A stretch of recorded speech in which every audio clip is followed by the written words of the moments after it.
Welcome to Save Me From My Shelf, a literature podcast where we take classic tomes off their pedestal to make you less anxious about reading them. Our jokes come from a place of love and for a specific teaching purpose. However, if you think that making fun of great literature, and maybe some mild swearing, is offensive, this might not be the podcast for you.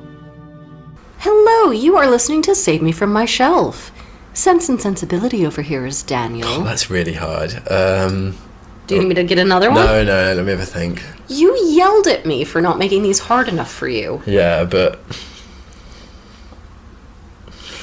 Fear and Loathing in Las Vegas is Abby. That was a good one. You are pretty quick on these. I have to give you that. It's a fun...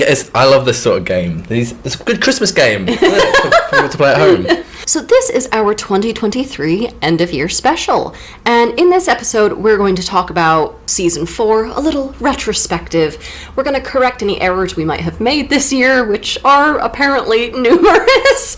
We're going to answer some of your questions that the audience has written in. So we might not answer everyone's questions in this episode. Some of them, we might just not have anything good to say about it. We might have to cut some things for time, so I apologize, but we're going to try to answer at least one question from everybody who wrote in. And we're going to read listener letters. So if in the course of this year you have sent us a letter that we have not yet read on the show, we will read it here. This obviously is only up to sort of mid-December because that's when we're recording it. So anything sort of sent in the second half of December, sorry guys, you're going to have to wait till season 5. So Daniel, speaking of which, do you want to read a couple of letters here? Very, all too very gladly. Here's one from Jeff. Hi, Daniel and Abby. Thank you for putting me first. Jeff, you're on thin ice here, buddy. Okay. Thanks for the awesome podcast. We just listened to, I assume, just listened to the Kafka episode, and there were a couple of references to the James Bond effect of women suddenly dropping everything to sleep with the protagonist. I was wondering if either of you had read Fleming's Bond, because I didn't find this was actually present in the books, but rather an artifact of the films. Please keep up the good work, and if we can have more quote-unquote sinister Daniel, then that would be great. Do not forget. That's what he says. So thanks for that, Jeff. So sinister Daniel, I don't like that. I'm bright and shiny and breezy. So he's referencing the outro credits where you say do not forget. Yeah. Wasn't there that other listener who, despite being a lesbian, was turned on by you when you said that? Didn't she say, yes, daddy? But apparently he finds it sinister. Can be both. Oh, So, I know. yeah. I know it can be both. The erotics of the sinister, yeah. Don't know what to say, but I'm glad that one short clip of me, Big Stupid, has had the most influence on people, yeah. Can I tell you that when you recorded that was one of the first things we recorded was the intro and the outro before we did our Frankenstein episode. And I was so nervous and such a perfectionist. I was really irritated with you for doing that. And you would not do another take because I wanted it to be very professional and that quickly dissolved. I'm really glad you actually did it. It's one of the few times you disobeyed me and I actually was like, no, you were right. I'm a free spirit. The most rule-bound free spirit I've ever met. It's like Hegel, isn't it? It's about learning to follow the rules of your own free will. That's what I do. That's why I'm a free spirit. Oh, wait, we didn't even talk about James Bond. Have you read James Bond? Well, I read one. I've never read a James Bond book. That might be kind of fun to do at some point. I read Casino Royale, and this is not a very original point, but the big thing, instead of lots of sex, it's lots of food. Right up your alley. Yeah, I really like that. There's lots of funny meals. It's always just like Bond got up and had a swim and then went for breakfast in the hotel, which consisted of a soft-boiled egg in a beautiful blue egg cup and lashings of toast and, just like listing it. What else did people have for breakfast? Smoked salmon and charcuteries were also there. And, it's so they're very food-oriented. Right. Now, shall we read another letter? Yes. Abby and Daniel. I'm coughing. You sound like you belong in a coffin. Abby and Daniel. Hi, from the Patreon.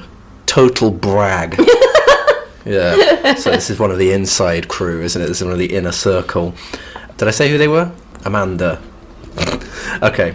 I found your podcast on Audible, of all places. I am a community night school dropout. America. Do you need me to read this? I thought it said Mercia. You don't have the right delivery. I think I'm doing it well. Okay. But funny if it was Mercia, though. Anyway, the old heptarchy. And I live in Colorado, where weed and abortion are legal. Way! As is openly carrying a loaded weapon without a permit. Yeah. Okay. Freedom. I appreciate Abby's redneck background. This was from our Huckleberry Finn episode where I said that I was from proud hill folk. Oh, yeah. As I come from a long line of white trash. So you consider yourself a white trash, do you? There is absolutely one side of my family that is pretty white trash, and we all know which side it is if there are any relatives listening. All right. Okay, well. Daniel is probably asking what the difference is. And I think it's a matter of location and what kind of trash is stored in your front yard, vehicles versus appliances, and how closely you're related to what should be distant cousins. In my family, the thing in the front garden was the deer carcass draining in your garage. Ugh, right. Well, beat that, Amanda. No. I'm sure Amanda probably has similar, but yeah, one side of my family, actually both sides of my family are pretty big hunting families. Yeah. How do you think you would be if you were raised in dirtbag country? Very different, I would have thought, right? You'd be called something like Dimebag Dan.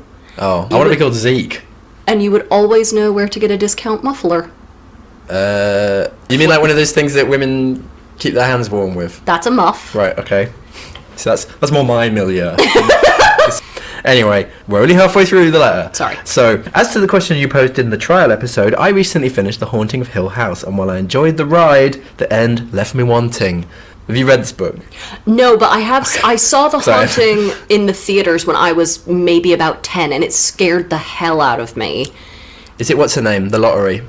Shirley Jackson, yeah, and then I've also seen the Haunting of Hill House movie from the 60s, which, by the way, what's-his-face directed that in between West Side Story and The Sound of Music. Oh, Wise. Yeah, so, man, that's a real tonal difference. I remember at least the original film being deeply psychological and something quite cold about it. Yeah, I think you're right, Amanda, that I've never read the book, but the film was really good but left me wanting something. There was something just out of reach, and maybe that's the point. I don't know. I should read the book and see. Apparently it has a lot of queer readings in it too. Oh yeah, well they amp that up in The Haunting because Catherine Zeta-Jones comes in as a proud bisexual. Well, thank you, Catherine Zeta-Jones, yet again.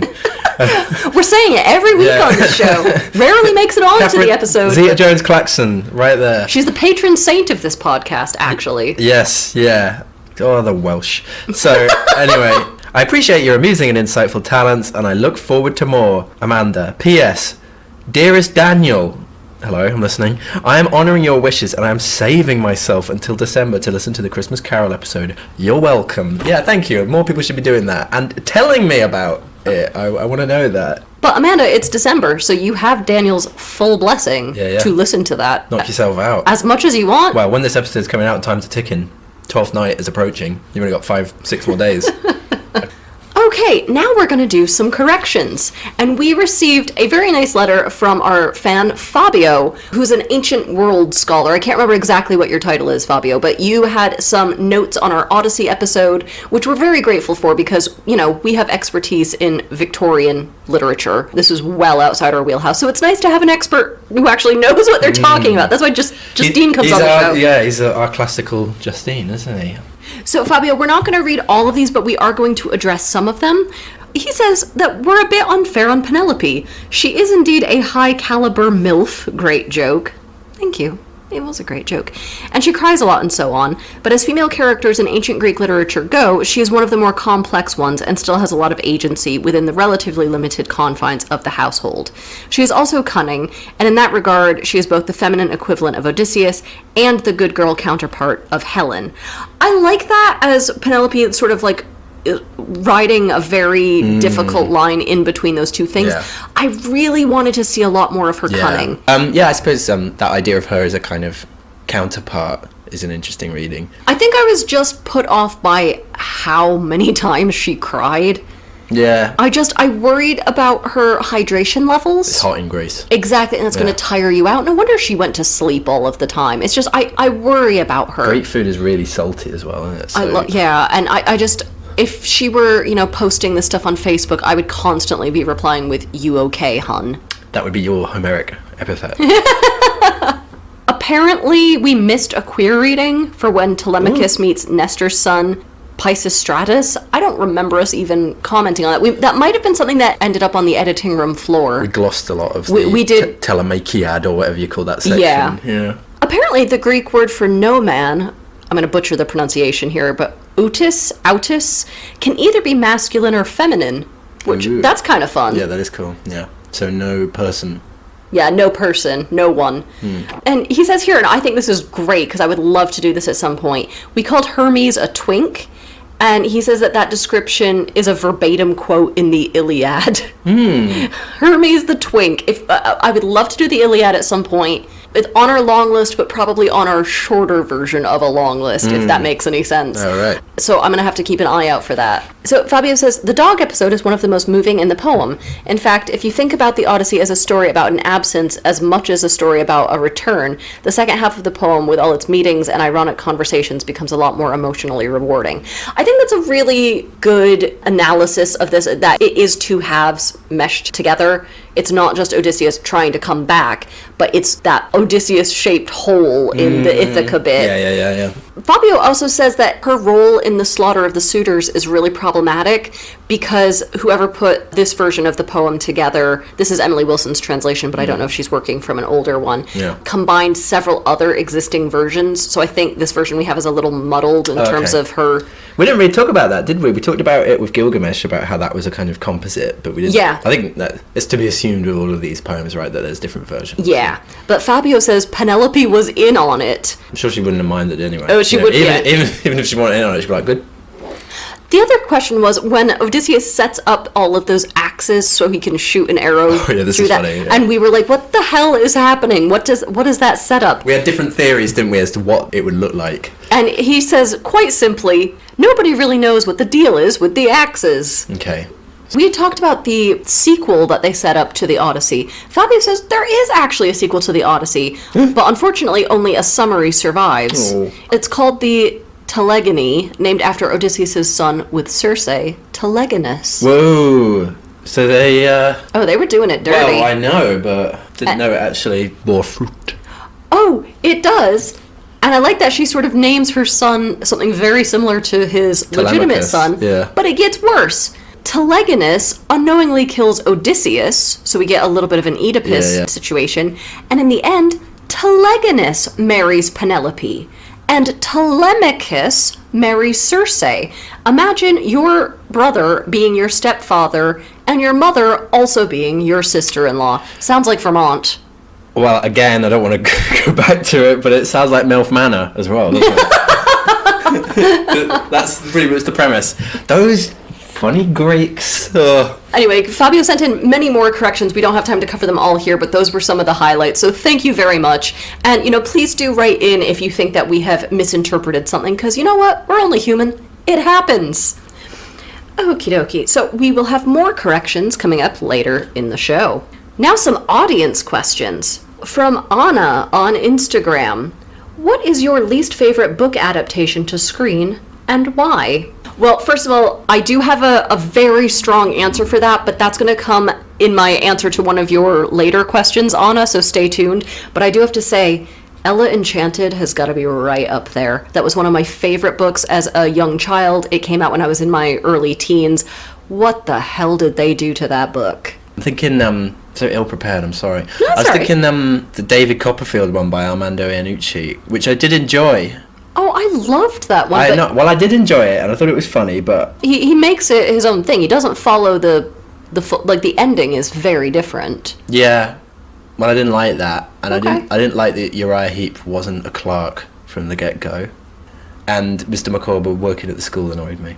The film in many ways is better than the book, but as an adaptation it annoyed me. I think it's mainly just because of the clerk erasure is what I'm upset about. This is just because you did your PhD in Victorian clerks. You need to, I think that you're maybe letting that blind you a little bit. Okay. Then Anna asks, bonus question for Abby. What would be an adaptation you'd like to see come true, and how would you cast it? Why is this not a bonus question? Because you do the casting. Because I do the casting. Right. Still though. Well, we can come back to I you. don't want to answer it. Okay. Not wanted. No, you're not. No. I like it when men know their place. I like when men seen and not heard. Not great for a podcast, but they can feel you there. So I think that's a great question, and this is also a very sore subject for me because I waited 20 years for an adaptation of Joyce Carol Oates' Blonde, which is probably my all-time favorite book. I've read it, I think, every year since I was a tween. And the version that was this past year, or maybe the year before, it made me so angry, I turned it off 2/3 of the way through. So Ana de Armas did a wonderful job, but the director and whoever wrote the script just completely misunderstood the book. And they just, fucking hated Marilyn Monroe.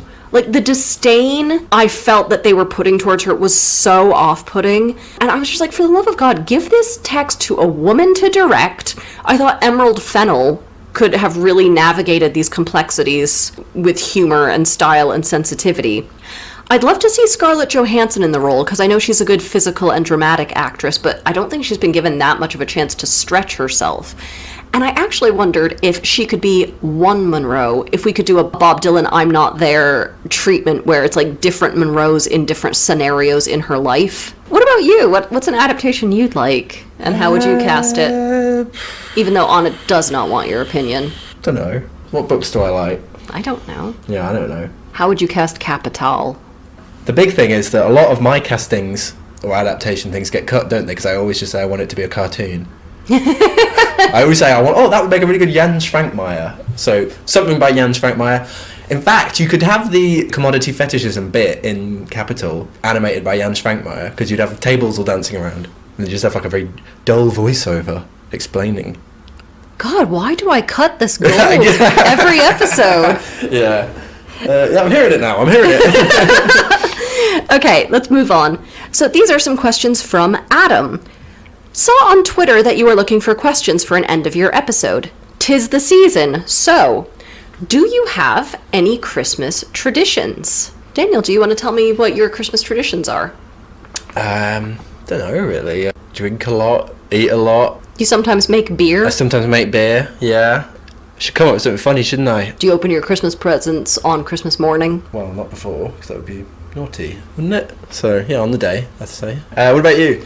Okay, so I grew up with this huge extended Catholic family, so Christmas was always really, stressful for me as a kid. We were always going from one place to the other. But as an adult, I have corrected this, right? And I have a great Christmas. So I do something that I call Dark Christmas. And this takes place on Christmas Eve. And I dress in whatever my favorite decadent dressing gown is at the moment. Just imagine whatever Christine Baranski would wear in The Grinch, and it's along those lines. I make myself a martini.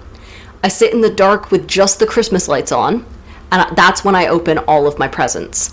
And then I watch sort of darker, more cynical Christmas fare, all the sort of alt Christmas movies or whatever.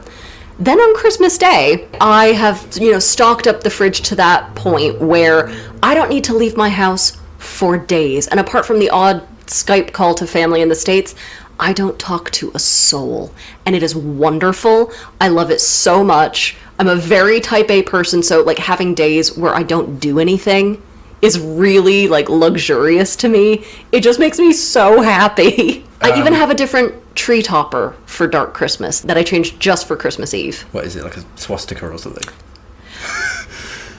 No, it's not. Okay. It was a specially made Black Phillip right. topper that's cool. that was given to me a couple of years ago. That's a nice present. Because people know about my penchant for... This sounds a bit... I'm thinking how computer games make children evil? This is a bit like that. This is making me think of that. Dorian Gray, it's a bit Arabor. Oh, yeah. You're a bit descent, aren't you? Oh, yeah, for sure. It's very, darkly glittering and glamorous.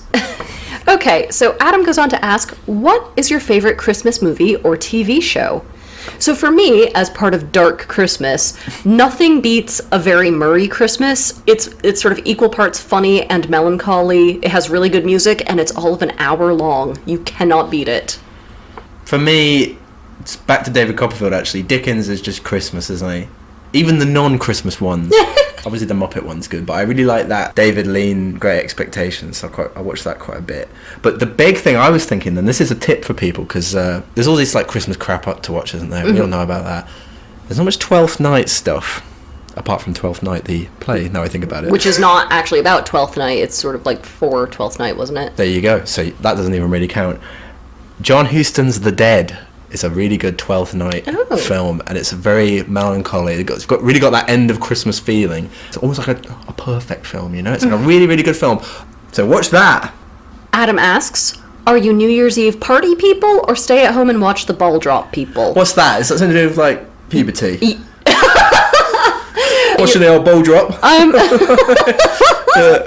that? You're still waiting for your other one to... No, so Adam, I assume you're American. Watching the ball drop isn't a thing over here. We don't, like, have a giant ball lowering from, like, Big Ben or something. Does it crush people? No, it's in Times Square. It's just like a disco ball thing that, like, counting down from 10, it starts to lower. And What's the unit of measurement? Seconds. No, but for the ball. What do you mean? Well, what... It lowers... It's pretty basic stuff, right? A certain number of feet per second. Yeah, is it feet?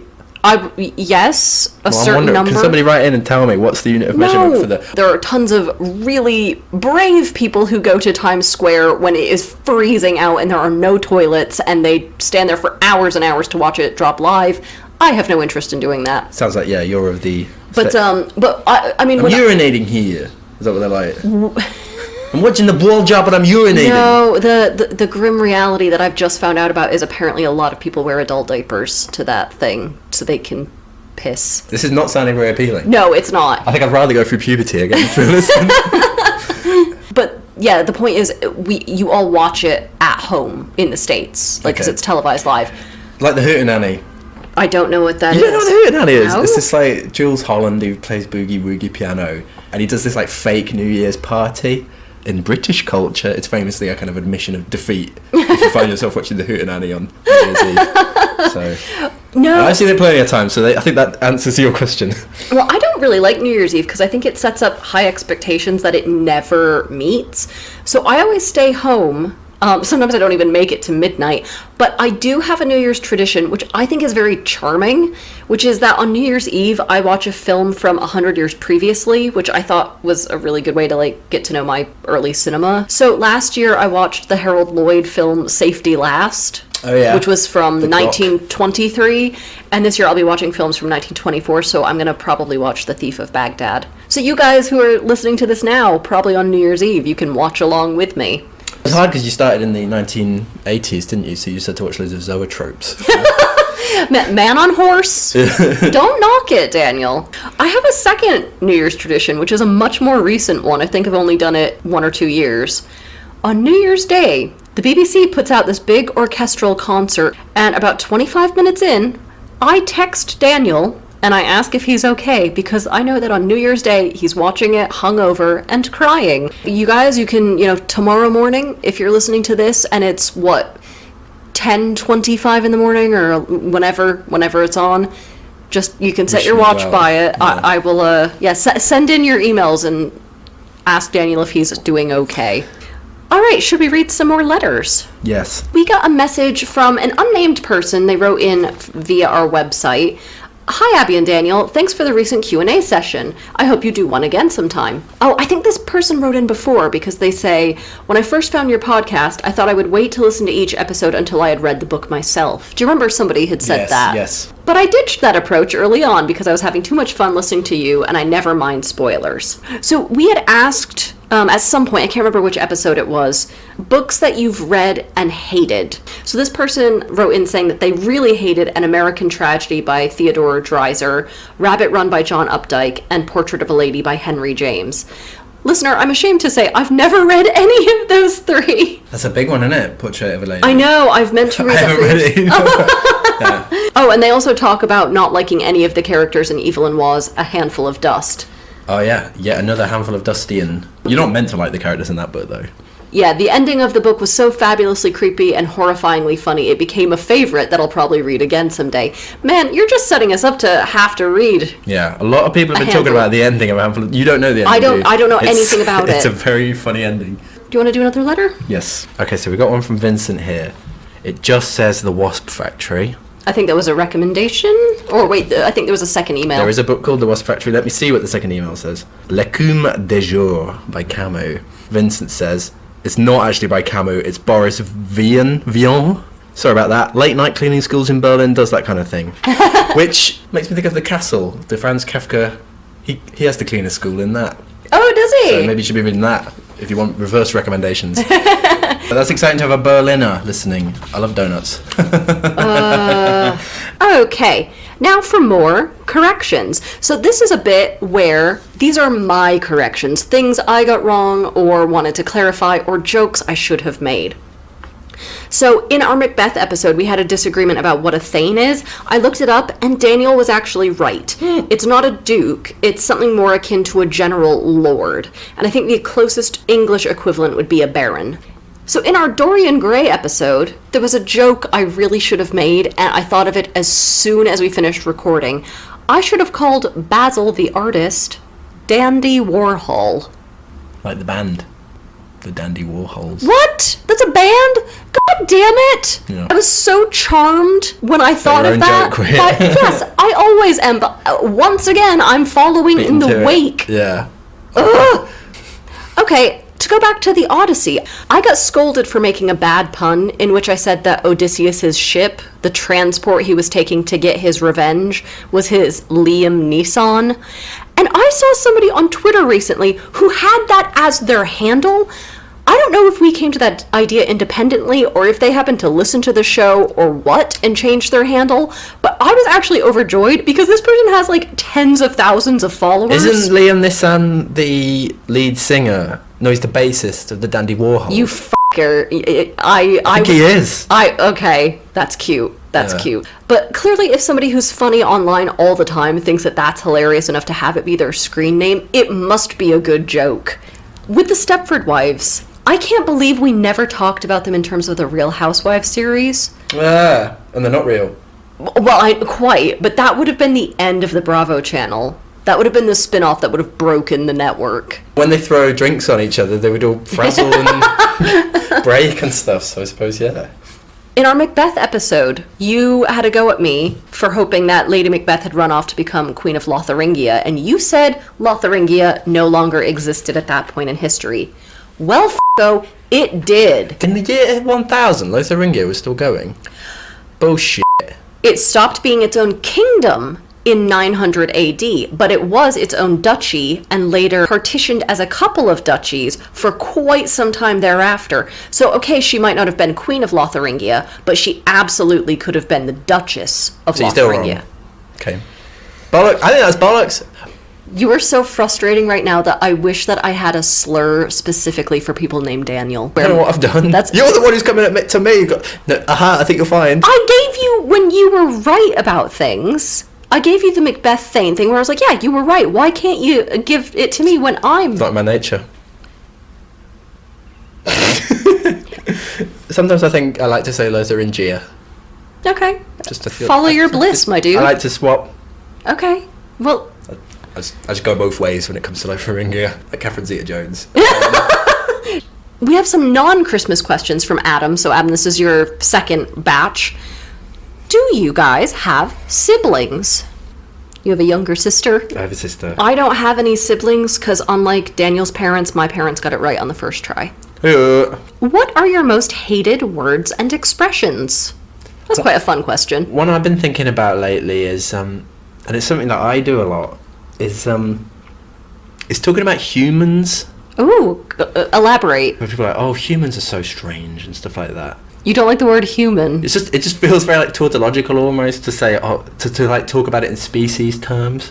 You know what I mean? Or like to say the whole of human civilization is like this, and it's a kind of like something that the stand-up comedians say a lot, and it annoys me because it's just something. I could see that, and I worry now that you've pointed it out, I'm gonna start being annoyed by it. Oh well, because I do it. But then I think, why am I doing that? I don't need to do that. You don't need to say humans. It's redundant. Yeah, and because it's redundant, it's a bit like when people say like basically or something. It sounds like you're trying to be a bit more articulate than you really are. You? I really hate the words flesh and loins. I quite like them. Oh, God. Oh, and I hate most poop-related expressions because I grew up with a lot of guy friends, and I feel like I have just heard every bit of toilet humor imaginable, and it's just a really massive turnoff for me. There's a certain British thing that people do here that I hate, and you guys over-abbreviate things.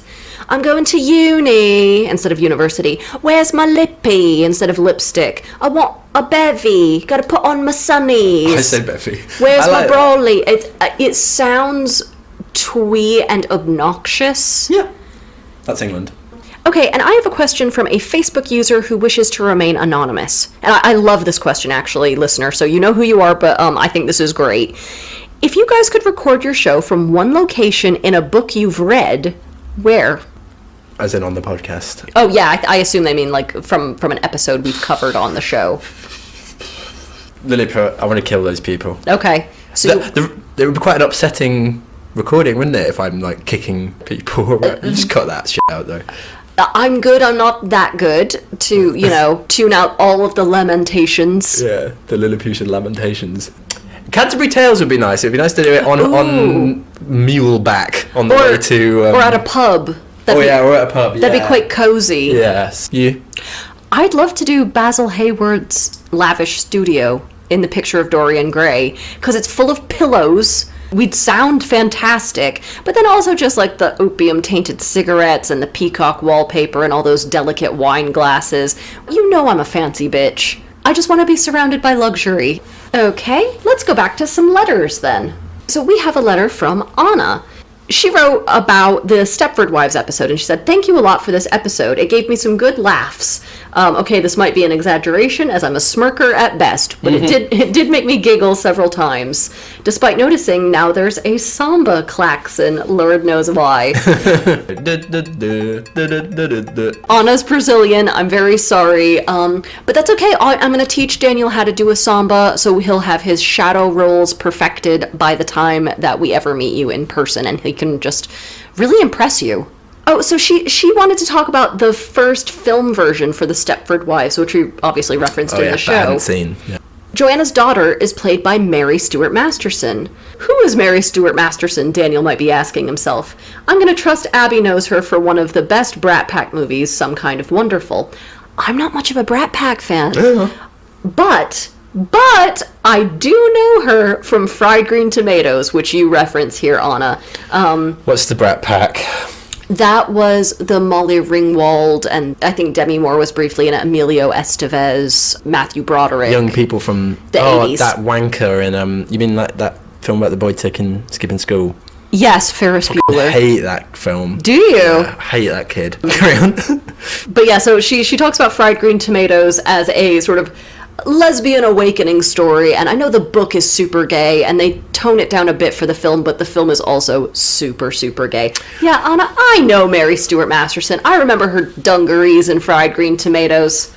You know, like, you got megabytes and gigabytes. Yeah. Have you got, like, mega gay, giga gay? Yeah. Terra gay? So if the book's terra gay, the film's only giga gay. Is that what you're saying? That's what I'm saying. Yeah. Now, how about you read a letter? This is one from Ella. Shall I do the voice? Is there a voice to be done? Hi, from NYC. Hey there. Randy Newman? What Hey there, Randy. He's from New Orleans, isn't he? I enjoy your podcast. Daniel, you are in the pay of my enemies. Okay, I'll stop. I found SMFMS through your episode on Betwixt the sheets. There's lots of ticks in my bed. Betwixt the Sheets with Dr. Kate Lister, and I've loved every episode. Yay! Jane Eyre is one of my all-time favourite books, and I very much enjoyed hearing your thoughts on it. I wondered if you've considered an episode on North and South by Elizabeth Gaskell. She was quite an interesting figure, and the book is kind of a fun mix of romantic drama and social commentary with a bunch of different literary influences. Thanks so much for all you do. All the best, Ella. I haven't actually read North and South. I've seen the adaptation, but I know that's a huge Victorianist text. It's assigned on most Victorianist modules. It might be a good one for us to add to our long list, actually. But it's got that guy in it, the hot hobbit, Thorin Smokenshield, or whatever his name. Oh, him, from Poldark. No, he's the hobbit with the abs. I'm talking about... Sorry, yes, you're right. I'm talking about the hobbit with the height and the hair. Yeah, that's exciting to have someone from New York, America. New York, America! Have you never talked to somebody from New York before? Probably not. I think I'm one of the only Americans you've ever spoken to. No, I haven't spoken to a New York person. Wow. Big day for you. I've spoken to people from Detroit. Right, now for some more corrections. Daniel, did you have any corrections that you wanted to bring? Because I wrote down some for you. Yes. Did you do any? I don't know.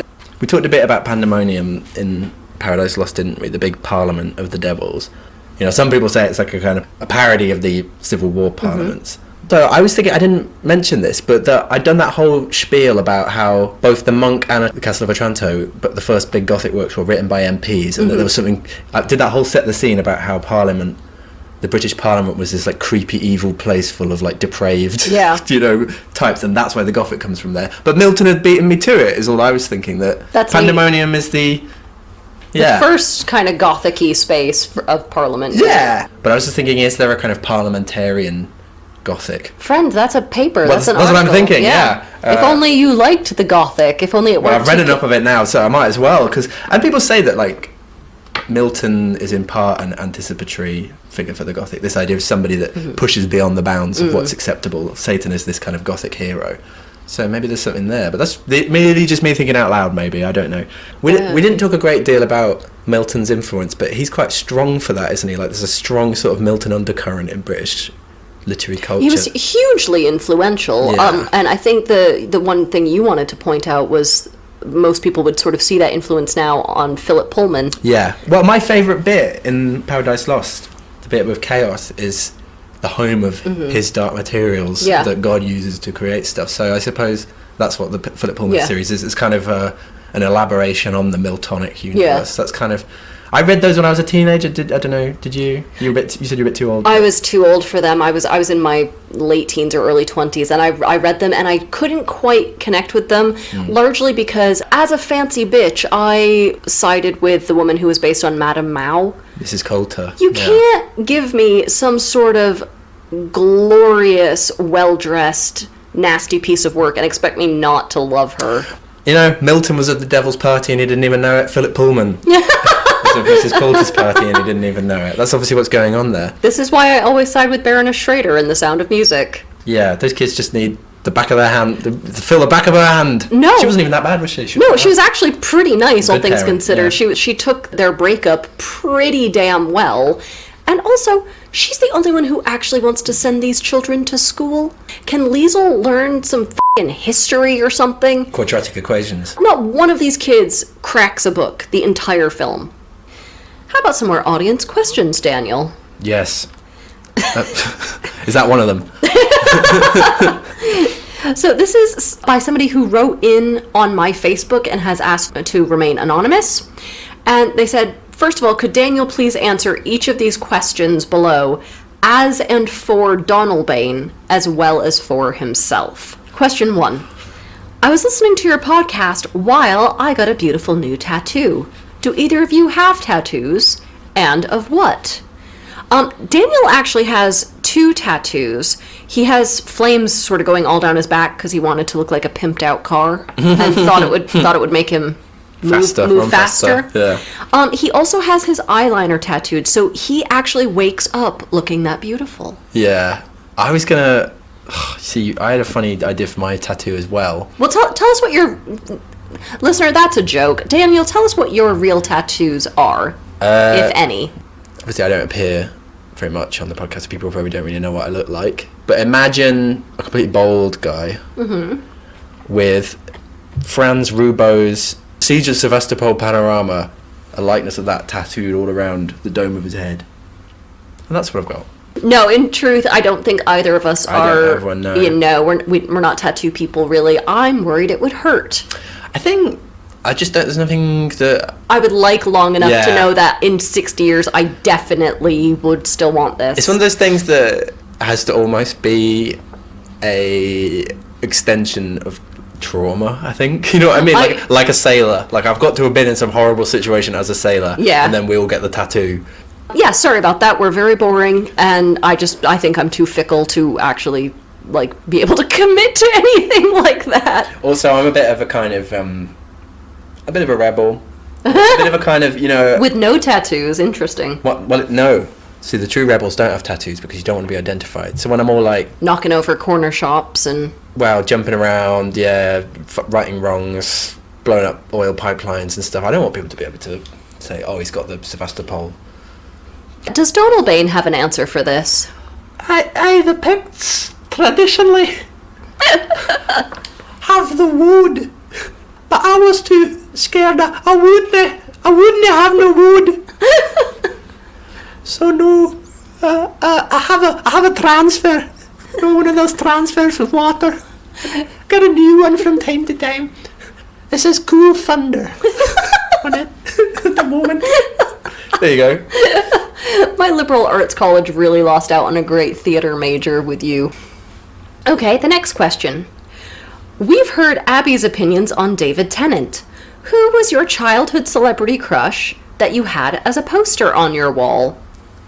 And I think actually, Daniel, we should answer this for each other because I have a guess as to the celebrity crushes you had as posters up on your wall. Okay.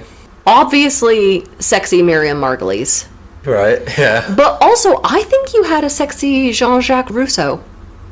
I do have a Rousseau poster. Are you f***ing kidding me? I do have a Rousseau poster. Are you kidding me? Is he sexy? Does he have a shoulder bared? No. He's kind of all in like sort of psychedelic colours. Is he doing a sort of cheesecake bending over, ooh, sort of pose? I mean, I like the sound of that. He's not. You can still fantasize when you look at it. You know, it still gives you some material. So yeah, I do actually have a Rousseau poster. What about me? What did teenage Abby have on her wall? Who did she fancy? Well, we all know you're a big fan of Gone with the Wind. So I think it was that first husband of Scarlett O'Hara who got Charles Hamilton? Yeah, he's a nice guy. He's a heartthrob. I'm sorry, with his hangdog look and his Gene Wilder hair pass. That's a swipe Well, left. I hope he's not listening. God, that's harsh. Okay. That is an incorrect answer. Right. What is your? That's the funny thing. That this person is really asking two questions. Firstly, what posters did I have up? I was not allowed to have posters on my wall. A lot of stuff's coming through this episode. I didn't even throw in one. Yeah, okay. That's a non-starter for that question.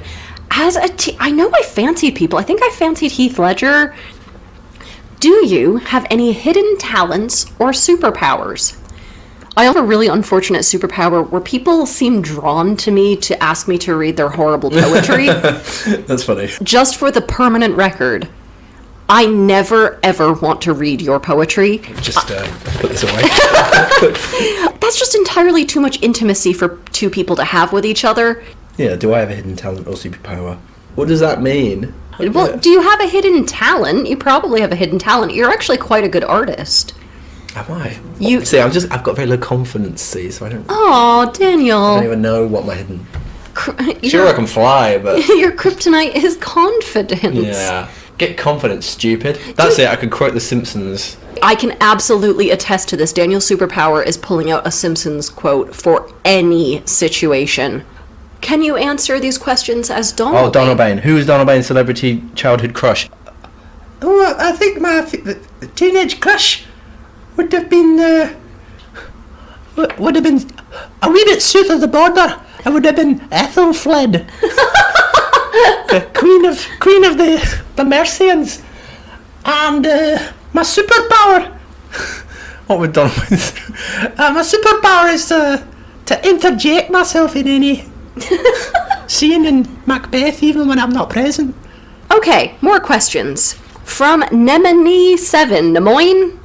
Nem1? We don't know how to pronounce Lemoyne, it. Idaho. We still don't know how to pronounce your name. Which dead authors would you like to have as guests to find out if we are right or wrong in our academic interpretations of their work?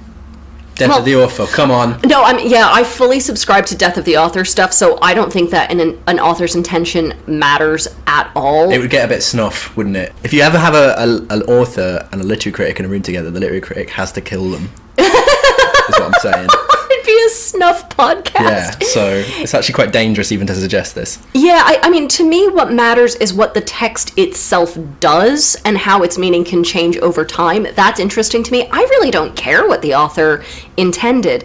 That said, I would be really happy for, frankly, any big author who's been dead for more than 150 years to come on the show, because I would love to read them some hyper-modern interpretations of their work in fields that they couldn't have possibly anticipated, just to see how they'd react.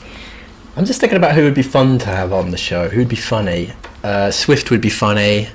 but pretty mean, I think. Wild, same, would be funny, but mean. Twain, the same. Yeah, okay, so we were, so they would, I think they would pull their weight in the banter stakes. Austin, funny but mean. I think Chaucer would be a riot. If I understood what he was on about, that's the problem. Assuming language. Babel fish it, yeah. Yeah, language was no barrier. Voltaire, funny but mean. I suppose all the gay stuff would be kind of funny to be like, did you mean that to sound a bit gay? You know, like all the queer readings. Yeah. That would be a kind of funny thing, because some of them would probably, some of these authors would probably not appreciate. Yes. Matthew Lewis probably would not appreciate, or maybe he would, I don't know. Yeah. All right, so we have some more letters and recommendations. Sean says, love the show. You guys should do Titus Andronicus and Troilus and Cressida. It'll be so funny. First one's pretty hairy, isn't it? I've actually never read it. I know of it, and I know some of the big twists and turns, obviously, but I've never read it. Yeah, that might be a fun one to do. So thanks for that. Sean Adrian says, this is Adrian from YouTube, my good friend Adrian. Hello again, great episode as usual. It does an old lady's heart good to know she is someone's favourite, even if they're on the other side of the planet. I love Abby's ability to find a queer reading or himbo in almost every episode, and Daniel's accents are chef's kiss. Even when they are bad. Actually, especially when they're bad. I don't quite know what examples those would be, but not one. They're all very good, aren't they?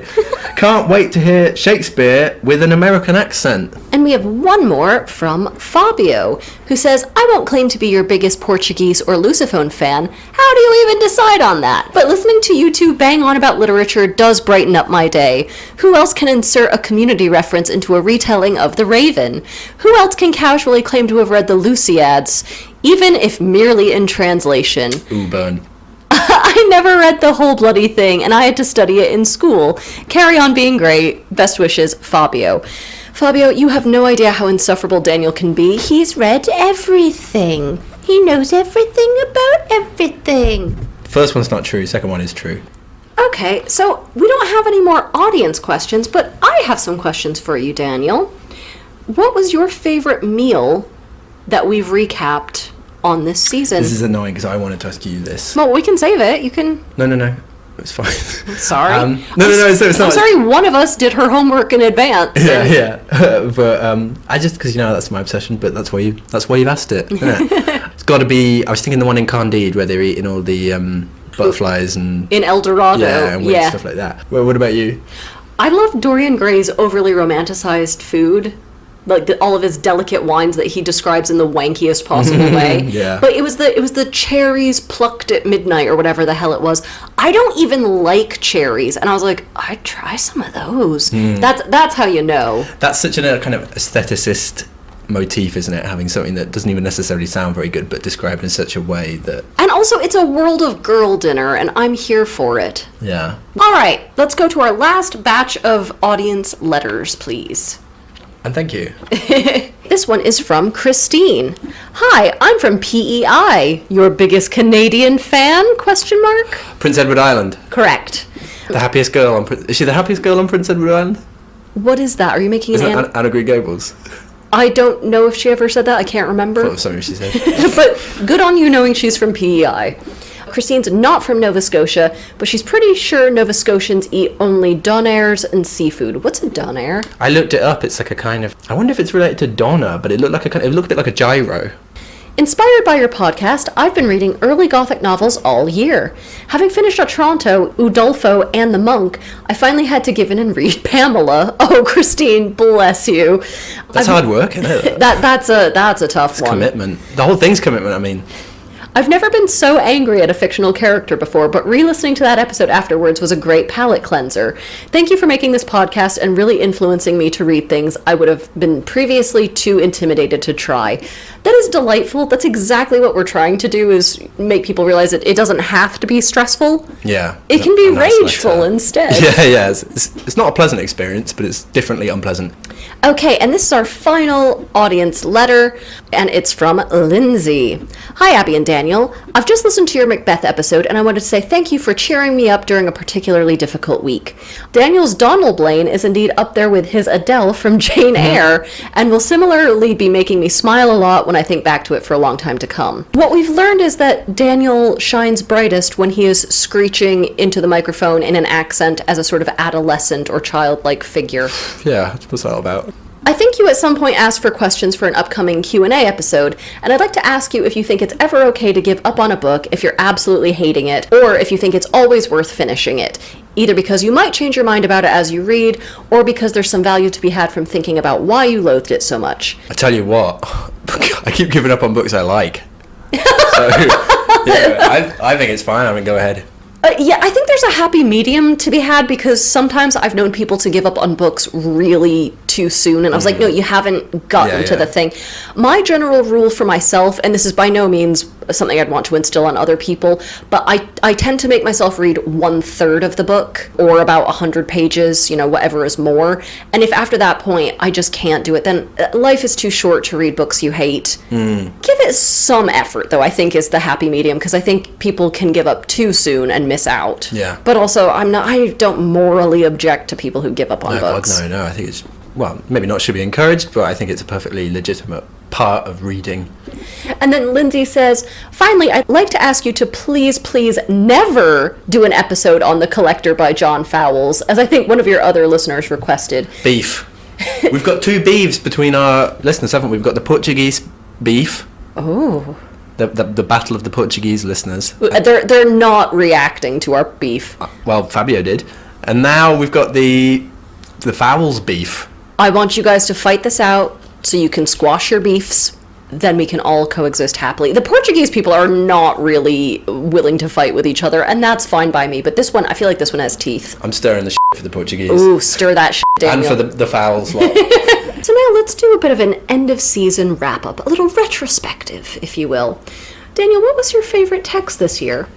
This is a much bigger series, isn't it? Because it was a whole year series. Yeah. So there's a lot more to pick from. That said, the most enthusiastic I got about a book was Paradise Lost. Yeah, that's not a real question. I knew what you were going to answer. Second place, it might be something, I'm going a bit England's meanest period. I'm kind of getting a bit het up on that 1660 to 1720 period. It might be one of the Defoe. It might be Robinson Crusoe. That's exactly what I had predicted you were going to say. Yeah. For me, so I've read The Stepford Wives now probably 7 or 8 times, and I'm always impressed by it. There's always more stuff that I find in it, despite its very, ostensibly simplistic writing style. I also forgot just how astonishingly good and moody Macbeth is, but I think the one I enjoyed reading the most, easily, was The Odyssey. I bloody loved reading that. What was your favorite episode? I did really like the Odyssey episodes, actually. Those were fun. Those were good fun. The Monk was quite a fun episode, I thought. It serves itself up on a platter. Also, I think a good thing about that Monk episode is that we do a lot of the editing for Lewis that he should have done. We drift over a lot of stuff that needed to be drifted over that he doesn't. Yeah, what about you? It was probably Macbeth, because I think we were really well rested after taking a 2-week break for that one, and because of that I thought we were on exceptionally good form. And I think also The Stepford Wives and Robinson Crusoe probably had the most jokes per minute, and we just riffed really well in those. It's ones where we've had a bit of a break usually, and we're clearly connecting with each other because we're not so tired that there's space for us to sort of riff. What was your least favorite text? I'm not going to ask about your least favorite episode, but of all the texts this season. Well, The Monk is stupid, but it might be A Tale of Two Cities, actually. That Dickens is not on his best form here. It's not funny. Not funny, yeah. All the things he does really well, he does not do in this book. Yeah. And that's not to say it's an irredeemable book. There are parts of it I really like, but he's not that type of historical fiction author. Yeah. He's just not. What about you? So I think I enjoyed reading The Trial the least, but you're also not supposed to enjoy it, so I really respected it for cultivating the exact mood it needed. I also, as you know, I hated reading Paradise Lost, but as we said in our last episode, I really saw flashes of genius that sort of carried me over. But my least favorite, despite it being actually fairly easy reading and not necessarily unpleasant, It's got to be Lady Chatterley's lover. Oh, yeah. It did not do what it said on the tin. No. It's not romantic, I don't find. It's not erotic. And also, I think it was technically the worst written book of this season, and I'm including The Monk. You're D.H. Lawrence. You can do better than this. Yeah, I wasn't a big but I think it was so silly as well that I that sort of redeemed it as well. Like it made a good episode because it was so disgusting. Right, well, that wraps us up for our, sort of New Year's Eve special. Just by way of some housekeeping, we will be doing our Patreon book group on January 4th. We're going to be reading tomorrow and tomorrow and tomorrow in our Patreon book group. So if you are interested in talking to us live for an hour and analyzing this book, please sign up to our Patreon and I will forward you the invite. We will be back with season 5. Daniel's agreed to do another season with me, or rather I've agreed to do one with him. We've agreed together. We got the mediators in. What's it, ACAS? Are they the ones the ACAS mediators, yeah. They sorted it out. It was going to be a very bitter divorce, but actually we worked it out for the kids, which are our show. Just the show. Yeah, which is Donalbain. Donalbain! Oh, I'm so glad Mum and Dad stayed together. So we're going to be back with a new episode in mid-January, and we have some new things coming your way in season 5. So we will describe how that season is going to work and what new features the show is going to have in January. We will see you guys then. Don't raise your hopes. Yeah, lower them. Lower your expectations. All right, and from Daniel and myself, we wish you a very happy new year. Be relatively responsible. If you're going to drop acid, have somebody there to make sure you get home safely and to maybe give you a hug and tell you the walls are not melting. Hey, is that something people do on New Year's Eve? I don't know. Thanks for listening to Save Me From My Shelf. Our music is The Overture to Don Giovanni by Mozart, and cover art is by Catherine Wu. Our thanks to Aston University's Centre for Critical Inquiry into Society and Culture for funding the startup of this podcast. Contact us at savemefrommyshelf@gmail.com or at smfms_podcast on Twitter. And do not, I'm going to remind you, do not forget to rate, review, and subscribe. Do not forget. Thank you.